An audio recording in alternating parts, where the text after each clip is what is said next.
بھلے ایک اور اہم مسئلہ پاکستان کے اندر یہ ہے کہ گزشتہ روز وزیر اعظم صاحب سے علماء و مشائخ مختلف مذاہب کے اور مختلف مسالک کے ان کی ملاقات ہوئی ہے، علماء و مشائخ کے، اور اس سے پہلے ہی خبروں میں آ گیا تھا کہ ہمارے مذہبی جو طبقہ ہے انہوں نے اپوزیشن مذہبی طبقے سے فائدہ اٹھانا چاہتی ہے سیاسی عمل کے لیے، احزاب اختلاف، حزب اختلاف کی جماعتیں یہ مدرسے کے طالب علموں کو ریلیوں میں لے جانا چاہتے ہیں، جلسوں میں لے جانا چاہتے ہیں، اور مذہبی طبقات کو استعمال کرنا چاہتے ہیں، چونکہ حزب اختلاف جماعتوں کی قیادت مولانا فضل الرحمان صاحب کے پاس ہے، اور مولانا صاحب عالم ہیں، مذہبی پہچان بھی رکھتے ہیں، سیاسی شخصیت ہیں لیکن مذہبی پہچان کے ساتھ ہیں، تو اور ان کا جو سلسلہ ہے مدارس کا وہ بھی بہت پاکستان کے اندر مضبوط ہے، اور ان سے ان کے مسلک کے مدارس پاکستان میں سب سے زیادہ ہیں اور قوی بھی ہیں، اور ان کی جمعیت سب سے زیادہ ہے، ان کے پاس کیڈر بہت زیادہ ہے۔ اس لیے یہ خدشہ حکومت کو اور حکومتی اداروں کو ہے کہ مذہبی طبقات سے یہ فائدہ اٹھا کر سیاسی مقاصد حاصل کریں گے۔ حکومت نے جواباً یہ تدبیر اپنائی ہے کہ مذہبی مراکز کو، مذہبی مدرسوں کو، دینی مدرسوں کو اور دینی اداروں کو سیاست سے دور رکھنے کے لیے قانون بنایا جائے۔ وزیر داخلہ صاحب نے باقاعدہ اس کا اعلان کر دیا ہے کہ مذہبی اداروں کو اور مذہبی مدرسوں کو سیاست میں داخل ہونے نہیں دیا جائے گا۔ اسی سلسلے کی یہ ملاقات تھی۔ اب ظاہر ہے کہ انہوں نے ابھی پورا اناؤنس نہیں کیا کہ وزیر اعظم صاحب نے کیا ہدایات دی ہیں اور علماء نے کیا سنی ہے، وہاں پر کیا ہدایات لے کر آئے ہیں، لیکن یہ ملاقات ہوئی ہے۔ خوب یہ بھی بڑا اہم موضوع ہے کہ علماء کرام اور مشائخ اعظام اس وقت دونوں کی نظریں ان کے اوپر لگی ہوئی ہیں۔ یہ نقطہ ذرا دقت سے سننا ہے سب نے، یعنی فضل الرحمان صاحب اپنی تحریک کامیاب کرنے کے لیے اور حکومت گرانے کے لیے ان کی نگاہیں علماء کے اوپر ہیں، مدارس کے اوپر ہیں، مذہبی طبقے کے اوپر ہیں، اور اسی طرح حکومت کی نگاہیں بھی انہی کے اوپر ہیں، اور حکومت کے اندازے کے مطابق مذہبی طبقہ جس طرف ہو گیا، اگر اپوزیشن کا ساتھ اس نے دیا تو حکومت ختم ہو جائے گی، اور اگر یہ طبقہ حکومت کے ساتھ رہا تو اپوزیشن ناکام ہو جائے گی۔ اپوزیشن میں اور حکومت میں جنگ ہے اس وقت، اقتدار کی شدید جنگ ہے، اور یہ میں نہیں کہہ رہا بلکہ خود اپوزیشن نے بھی اس کو جنگ ہی قرار دیا ہے، اور حکومت نے بھی اس کو جنگ ہی کا نام دیا، اور جنگی اصولوں پر ہی کر رہے ہیں سارا کچھ، سیاسی یا جمہوری بنیادوں پر نہیں کر رہے، باقاعدہ جنگ ہی ہے، اور جنگی حملے ایک دوسرے کے اوپر کرتے ہیں، جنگی چالیں چلتے ہیں۔ اور اس جنگ میں جو فیصلہ کن موڑ آ گیا ہے وہ ہیں علماء، مشائخ، مدارس اور مدارس کے طلاب و اساتذہ، یعنی گویا ان کا اب فیصلہ کن رول ہے۔ کیا ہونا ہے پاکستان کی سیاست میں، یہ مذہبی طبقے نے فیصلہ کرنا ہے۔ یہاں پر کس کا ساتھ دینا ہے، اپوزیشن کا ساتھ دینا ہے یا حکومت کا ساتھ دینا ہے؟ جس کا یہ ساتھ دیں گے، دونوں کو یقین ہے، اور میڈیا کو بھی اور باقی لوگوں کو بھی، کہ وہی ہوگا جہاں یہ مذہبی طبقہ جس کام میں شامل ہو جائے گا۔ مدارس کے حوالے سے بھی یہ پالیسی بنائی گئی ہے، اب تو خبروں میں بھی آ گئی ہے، اناؤنس ہو گئی ہے، غیر ملکی میڈیا نے بھی اس کو دے دیا ہے کہ مدارس کے حوالے سے بھی نئی پالیسیاں بن رہی ہیں، اور ان پالیسیوں کے اندر جو محوری نقطہ ہے، بنیادی نقطہ ہے، وہ یہ ہے کہ مدارس کو سیاسی عمل میں شامل ہونے نہیں دینا، تعلیمی اداروں کو، دینی تعلیمی اداروں کو۔ یہ صرف دینی تعلیمی اداروں کے بارے میں حساسیت ہے۔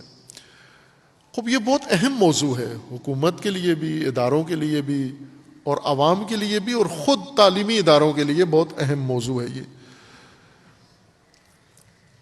یہ بات بنیادی طور پر درست ہے کہ تعلیمی ادارہ تعلیمی ہی ہونا چاہیے، خواہ وہ مذہبی دینی تعلیمی ادارہ ہے یا سیکولر تعلیمی ادارہ ہے، کالج یونیورسٹی ہے تو اس کو بھی تعلیمی ادارہ ہی ہونا چاہیے۔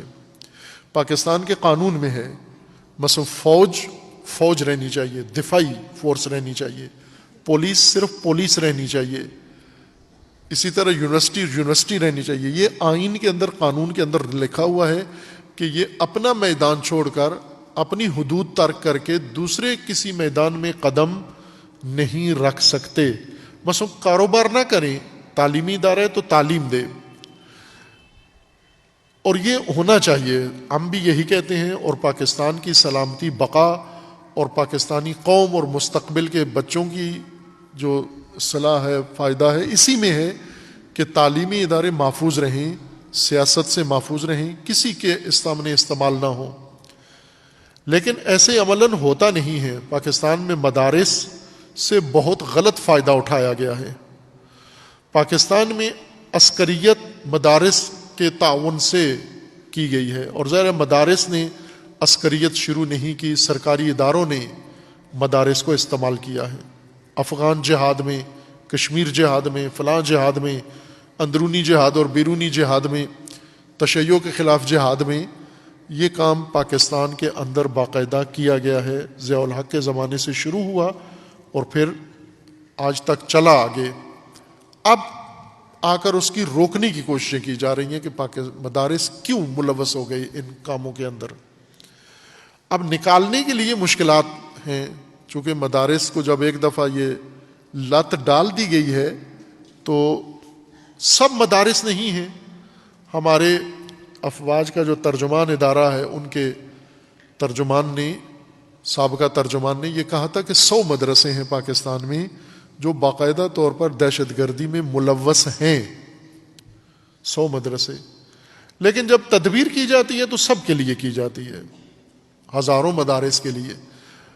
ایک میدان دہشت گردی اور ایک میدان عسکریت ہے، جس میں مدارس کو ناجائز طور پر، ناروا طور پر، ناحق طور پر استعمال کیا گیا ہے۔ یہ ظلم کیا گیا ہے مدارس کے اوپر، دین کے اوپر، مذہب کے اوپر، اور جو بھی ملوث ہے اس ظلم میں، جن کے پاس مدرسے تھے اور انہوں نے مدرسے دے دیے مفادات کی خاطر کہ اس کو استعمال کرو دہشت گردی اور عسکریت میں، انہوں نے بھی ظلم کیا، اور جنہوں نے مدارس کو خریدا اور پیسے دے کے ان کاموں میں، انہوں نے بھی ظلم کیا۔ دونوں ظالم طبقے میں شمار ہیں، دونوں پاکستان کے اوپر ظلم کیا ان لوگوں نے۔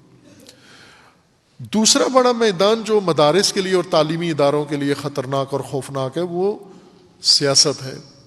سیاست میں مدارس کو، دینی مدرسہ ہو یا کالج یونیورسٹی ہو، دونوں ایک جیسے ہیں، فرق نہیں پڑتا۔ تعلیمی ادارے مقدس ہیں، تعلیم مقدس ہے، ان کو کسی سیاسی عمل کا حصہ نہیں ہونا چاہیے۔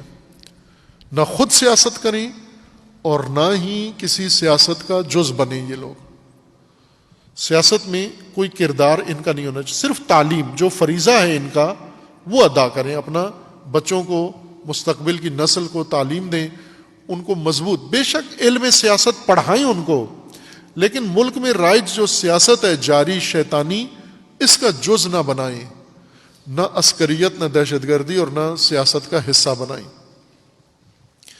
خوب، چونکہ مدارس یا علماء ایک بڑی طاقت ہیں، ایک بڑا وزن ہے۔ آج بھی اگر آپ دیکھیں، اپوزیشن بھی اسی نقطے پر پہنچی ہے کہ فیصلہ علماء ہی کے ذریعے سے ہوگا، یہ طبقہ جدھر گیا اس کی جیت ہوگی۔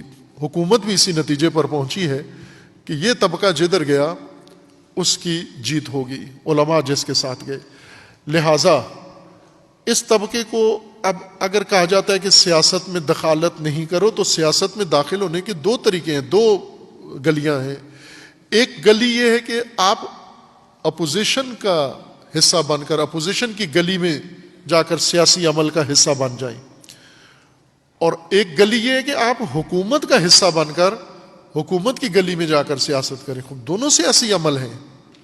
یوں نہیں ہے کہ آپ اپوزیشن کی طرف جائیں، ان کا ساتھ دیں، ان کی ریلیوں میں جائیں تو سیاست ہے، اور اگر آپ حکومتی فیور میں آ جائیں، حکومت کا ساتھ دینا شروع کر دیں، یہ سیاست نہیں ہے، یہ عین اسلام ہے. یہ دونوں سیاست ہے. وہ سیاست اگر مدارس کے لیے ممنوع ہے تو یہ سیاست بھی ممنوع ہونی چاہیے. مدارس کو نہ حکومت سیاست میں استعمال کرے علماء کو، اور نہ ہی اپوزیشن. اور ظاہر ہے کہ خواہش تو دونوں کی ہوتی ہے، جس طرح ابھی ہے خواہش. مثلا اپوزیشن والے کچھ علماء کو بٹھاتے ہیں اپنے ساتھ، اپنے حق میں کوئی بیانیہ یا کوئی فیصلہ ان سے کروا لیتے ہیں، جس سے یہ تاثر پڑتا ہے کہ مدارس ان کے ساتھ ہیں یا علماء ان کے ساتھ ہیں. حکومت کچھ اور علماء کو بٹھا کر اپنے ساتھ میٹنگ کر کے تصویریں نشر کر کے خبر دے دیتی ہے، جس سے یہ تاثر پڑتا ہے کہ یہ تو حکومت کے حامی ہیں. خب حکومت کا حامی ہونا بھی سیاست ہے، اپوزیشن کا حامی ہونا بھی سیاست ہے. علماء کو دین کا حامی ہونا ہے، علماء کو قرآن کا حامی ہونا ہے، علماء کو ملک کا حامی ہونا ہے، اور علماء کو قوم کا حامی ہونا ہے. حکومت اور اپوزیشن کا حامی نہیں بننا. اور علماء اپنا کردار، پاکستان میں علماء کی بہت بڑی تعداد ہے اور اتنی طاقت ہے کہ آپ دیکھ لیں کہ اس وقت حکومت اور اپوزیشن کی اس لڑائی میں، کشتی میں فیصلہ کن مرحلہ آ گیا ہے. کیا ہونا ہے آخرکار؟ حکومت ختم ہوگی یا اپوزیشن ناکام ہوگی؟ یہ علماء طے کریں گے. لہذا کوشش ہی کی جا رہی ہے کہ علماء کو سیاست سے دور رکھیں. واقعا میں بھی اسی چیز کا اعتقاد ہوں کہ علماء سیاست سے دور ہو جائیں، اور دونوں طرح کی سیاست سے دور ہو جائیں. نہ سرکار کا حصہ بن کے سیاست کریں، نہ اپوزیشن کا حصہ بن کر. یہ اللہ کے دین کے مطابق قوم و ملک کے مفاد میں سیاست کریں، یعنی خدمت کریں. اور جو بھی علماء کی تائید کا حقدار دین کہتا ہے اس کی حمایت کریں. دین معیار رکھتا ہے نا. اگر حکومت کوئی اچھا قدم اٹھاتی ہے تو ضرور حکومت کی تائید کریں. اگر حکومت کوئی غلط قدم اٹھاتی ہے، علماء اس کو تنبیہ کریں، امر بالمعروف اور نہی عن المنکر کریں. علماء اگر اپنا استقلال حاصل کر لیں، علماء اگر اپنی حیثیت مستقل کر لیں، تو یہ سب سے خوبصورت کردار، سب سے اہم کردار ادا کر سکتے ہیں. پھر حکومت بھی ان کا خیال رکھے گی، اپوزیشن بھی ان کا خیال رکھے گی. اپوزیشن کو بھی پتہ ہوگا کہ اگر ہم نے کوئی غلط کام کیا، کیوں پاکستان میں تمام سیاستدان چور ڈاکو ڈکیت ہیں، سب کے کیس ہیں. موجودہ حکومت کے اوپر بھی کیس بنا ہوا ہے کرپشن کا، فارن فنڈنگ کا. اپوزیشن پر بھی بنا ہوا ہے، تمام سیاسی جماعتوں پر، سابقہ صدور پر، وزیر اعظم پر، ہر وزیر پر، ہر سارا چور طبقہ کیوں آ گیا ہے؟ چونکہ علماء نے اپنا کام کرنا چھوڑ دیا ہے. علماء اگر عالمانہ کام کریں، امر بالمعروف کریں، علماء کے ہوتے ہوئے جرت نہیں ہے چور ڈکیت آ جائیں حکومت کے اندر، آ کر بیٹھ جائیں اور قوم کو اس طرح سے لوٹیں اور قوم کو سزائیں دیں اور قوم کو تنبیہ کریں. علماء کے پاس جو امانتیں اللہ نے جن چیزوں کا امین علماء کو قرار دیا ہے، اگر علماء اس کے امین بن جائیں تو بہت اہم کردار ادا کر سکتے ہیں. جس طرح روایت میں ہے کہ دو طبقے ہیں، یہ اگر اصلاح ہو گئے تو سارا جہان اصلاح ہو جائے گا، یہ اگر فاسد ہو گئے سارا جہان فاسد ہو جائے گا. اور وہ امراء اور علماء ہیں. اور علماء بالاتر ہیں امراء سے، مافوق ہیں امراء کے. لہٰذا علماء الحمدللہ پاکستان میں سنجیدہ، فہیم، ذہین علماء موجود ہیں، باقاعدہ موجود ہیں. مایوس نہ ہوں آپ، الحمدللہ ایک اچھی خاصی تعداد ایسے علماء کی، سنجیدہ درد دل رکھنے والوں کی موجود ہے. لیکن ہر طبقہ موجود ہے، علماء کے طبقے کے اندر بھی ہر طرح کے لوگ موجود ہیں. ظاہر ہے یہ 10 ارب روپیہ جو سرکاری اداروں نے اعلان کیا ہے، بانٹا گیا ہے فرقہ واریت کے لیے، یہ بھی علماء میں ہی بانٹا گیا ہے. اور ادھر سے سرکار بھی اگر اپنا کوئی سیاسی مقصد حاصل کرنا چاہتی ہے تو علماء ہی کے اندر تقسیم کرتی ہے. علماء نہ سرکار کے وظیفہ خوار بنے، نہ کسی اور کے، نہ ملک سے باہر نہ ملک کے اندر. یہ اللہ پر بھروسہ کریں اور اللہ نے ان کو وہ عزت اور مقام دینا ہے کہ انشاءاللہ وہ اپنے ملک کو بھی سنواریں گے اور بنائیں گے انشاءاللہ.